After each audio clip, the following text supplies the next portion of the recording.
Assalamualaikum warahmatullahi wabarakatuh. Halo semua, kenalkan kami dari kelompok mata kuliah sistem bumi ingin mempresentasikan hasil dari riset kelompok kami.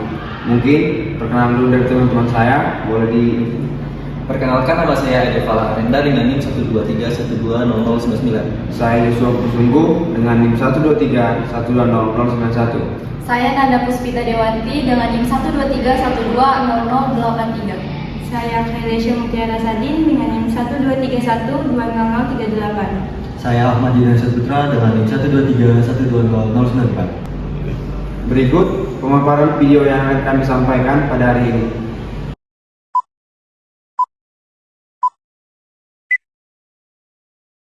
Sesar normal adalah jenis sesar atau patahan yang terbentuk akibat adanya gaya tarik atau regangan di dalam kerak bumi. Dalam sesar ini, blok batuan yang berada di atas bidang sesar atau biasa disebut dengan hanging wall bergerak turun dibandingkan dengan blok batuan di bawahnya atau biasa disebut dengan footwall. Gerakan ini menunjukkan bahwa kerak bumi sedang mengalami peregangan dan pemekaran. Umumnya, sesar normal terbentuk di lingkungan geologi yang aktif secara tektonik, terutama pada zona pemisahan lempeng tektonik.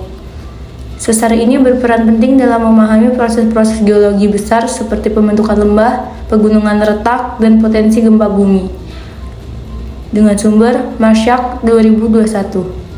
Sesar normal biasanya terbentuk di lingkungan dengan gaya ekstensional seperti punggungan laut tengah atau biasa disebut dengan mid-ocean ridge, adalah tempat dua lempeng tektonik terpisah seperti di Samudra Atlantik. Kemudian, zona reef adalah daerah yang mengalami penurunan tanah seperti Great Rift Valley di Afrika. Kemudian, penggunungan kerak bumi adalah daerah yang mengalami regangan atau peregangan kerak bumi. Lingkungan-lingkungan ini memiliki kesamaan berupa gaya tarik tektonik yang dominan dan kerak bumi yang meregang secara aktif. Bersumber Carey dan kawan-kawan 2009. Beberapa faktor yang menyebabkan terbentuknya sesar normal antara lain: yang pertama, terdapat gaya regangan tektonik yang menarik kerak bumi kedua arah berlawanan. Kemudian, sifat mekanik batuan, terutama batuan yang rapuh akan lebih mudah patah.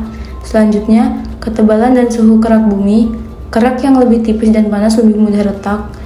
Kemudian terdapat aktivitas termal seperti pergerakan magma dari dalam bumi. Dan terakhir, gravitasi yang membantu pergerakan turun dari hanging wall setelah patahan terbentuk. Faktor-faktor ini bekerja bersama dalam menciptakan kondisi yang mendukung terjadinya sesar normal. Bersumber dari Price and Shiver 2001. Kemudian, berikut penjelasan tentang terbentuknya sesar normal. Proses terbentuknya sesar normal terjadi ketika kerak bumi mengalami tegangan horizontal akibat adanya gerakan lempeng tektonik. Gaya ini menarik kerak bumi ke arah berlawanan sehingga batuan tidak lagi dapat menahan regangan dan terjadinya retakan.